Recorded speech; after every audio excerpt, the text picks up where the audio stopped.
Good morning to you, or good evening if you're on the West Coast here. Hey, welcome to another edition of Butch on Sports. Simply Butch is here, and as always, thanks for tuning in, boys and girls. Yes, it's 12:02 at the hour here at the old corral, and yes, it's been a long day for yours truly. However, I'll try to get some sports news to you where it touched the deepest soul. Oh yes, I will. Always, I thank you for tuning in, and let's have at it with our today's sports news here. 3 years ago, as of Sunday, the Lions hired a coach named Dan Campbell. He was a straightforward talker that told the media that he would have a team playing such as the Lions, that one day the respect will come to him by if when they get hit, they'll be biting off their kneecaps. We took that phrase and I laughed. And I said, boy, he got some big plans here. How long would it take? Well, as of today, or yesterday, I should say, or this morning, the Lions are in the NFC Championship Game.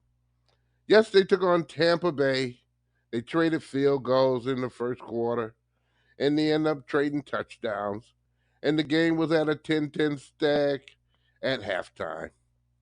But all was not lost because in the fourth quarter, it was tied up again at 17 all. But the Lions went ahead and they went ahead for whatever it took. Yes, they did. They took touchdowns, they took performances, they looked at defense that bent and didn't break, and they won the game. They won the game by a final score of 31-23.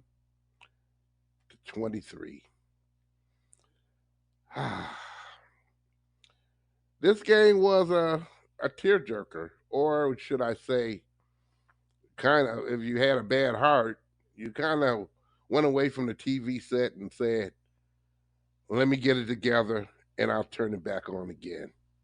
It was a back and forth game for a while there. Once somebody punched, the other team punched them back.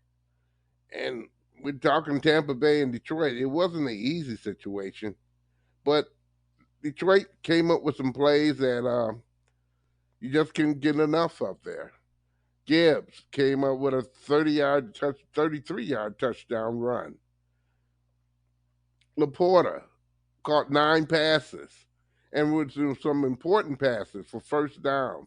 Although they were yanking them in and out of the game, give them a little fresh breather, keeping the knee that right now is not 100% in itself.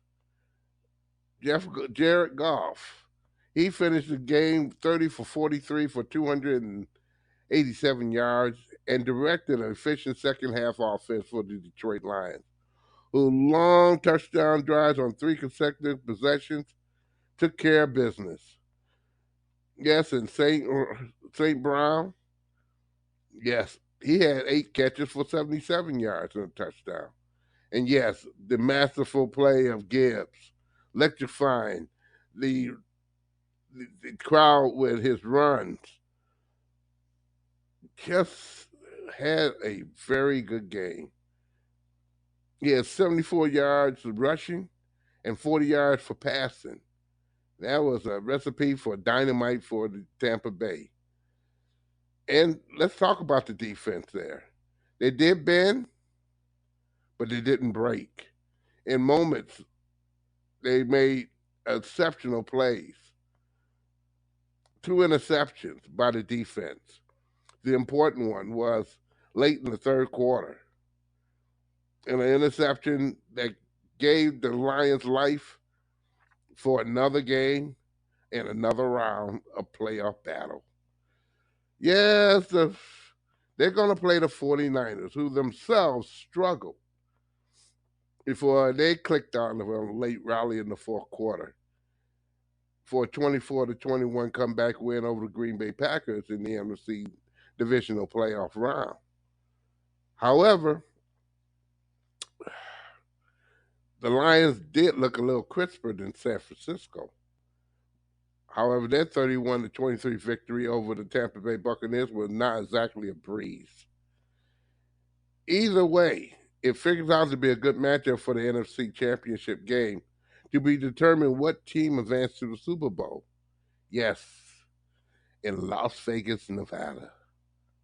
Dan Campbell, as I said at the beginning of this story, and his kneecap-biting Detroit Lions on the brink of a Super Bowl trip, and no one is laughing now.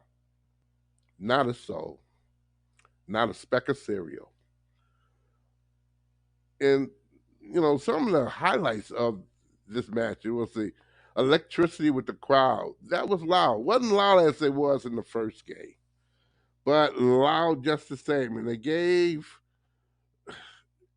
Tampa fits. And I say the key of the game, to me, the key of the game, and some may laugh, but the ones who were there at the game, like myself, was when they showed Michael Mathis, aka Eminem, and when they played Losing Yourself. That's when the crowd got loud, and they showed a clip, and they showed some words that they had to kind of bleep something out. The word begins with an F. Now you can kind of imagine what he was saying for the Lions to get up and go and get it together. To me, that was the key of the game because it brought everybody to a frenzy. And the Lions responded from there. Like I said, if you were there at the game, like myself, that was a moment that you probably would never forget.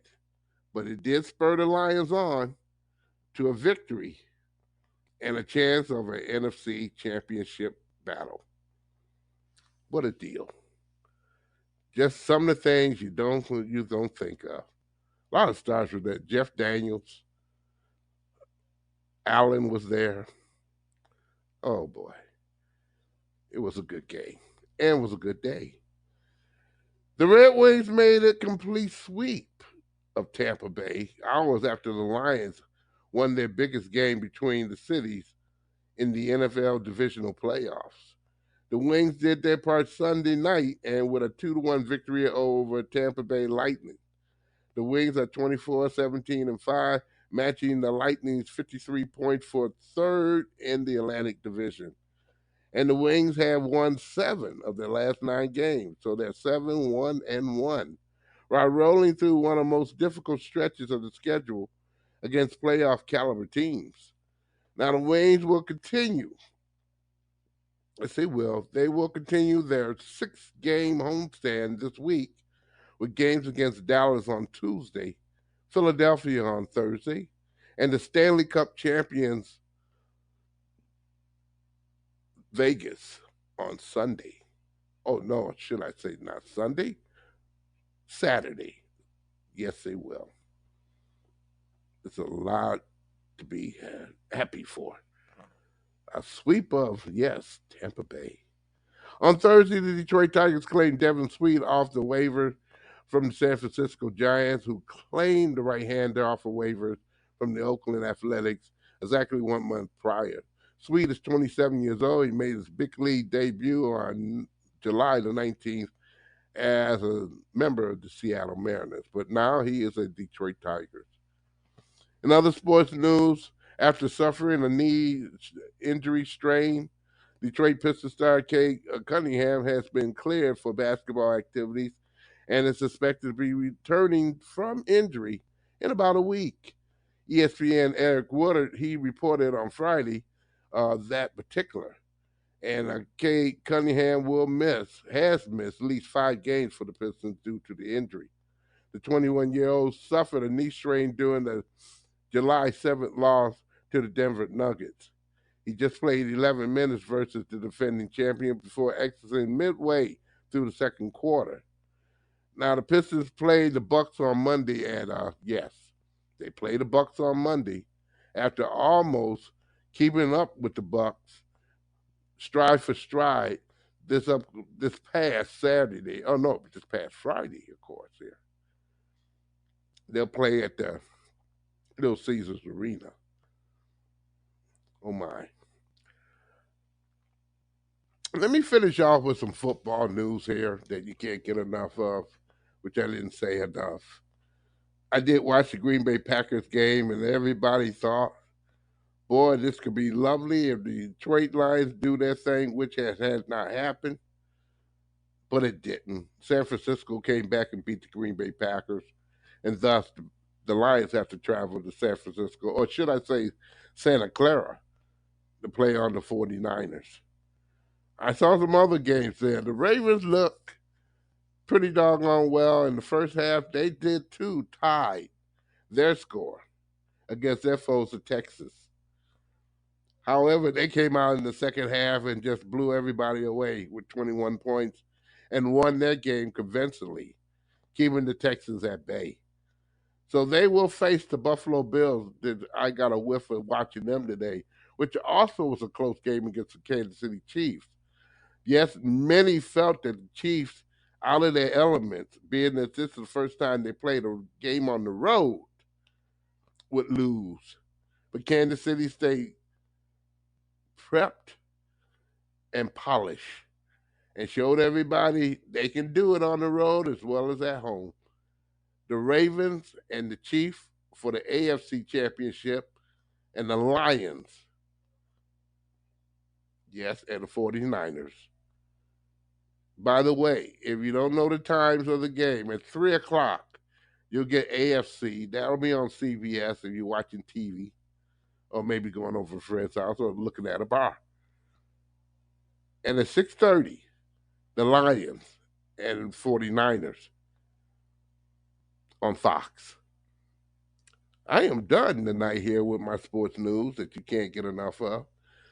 Butch on Sports is a presentation of Oh My Darling Productions. You can check me out on Facebook, always on Facebook. And if you want to just skip Facebook, and by the way, speaking of Facebook, I think the many participants on the Facebook page that I put up there, a lot of people. Whoa. I didn't know I had that many friends. But I thank you all for your comments, and some of you were right in the stadium. Wish I could have met you, but hey, it ain't too late for that. So let me complete my sentence here, and if you don't want to look at Facebook, which I always do, hey, check out the page on my homepage at podomatic.com. Just type in SIMPLYBUTCHTOO.podomatic.com. We'll do this again on Wednesday night where we pick apart both teams in both games for the playoffs upcoming this Sunday for the for the winners. They'll go to the Super Bowl in 2 weeks. And the losers, well, we don't know. But we'll find out. Go Lions, and hey, have a very good, pleasant beginning of the week. And have at it, boys and girls, for a good weekend day. Talk to you later.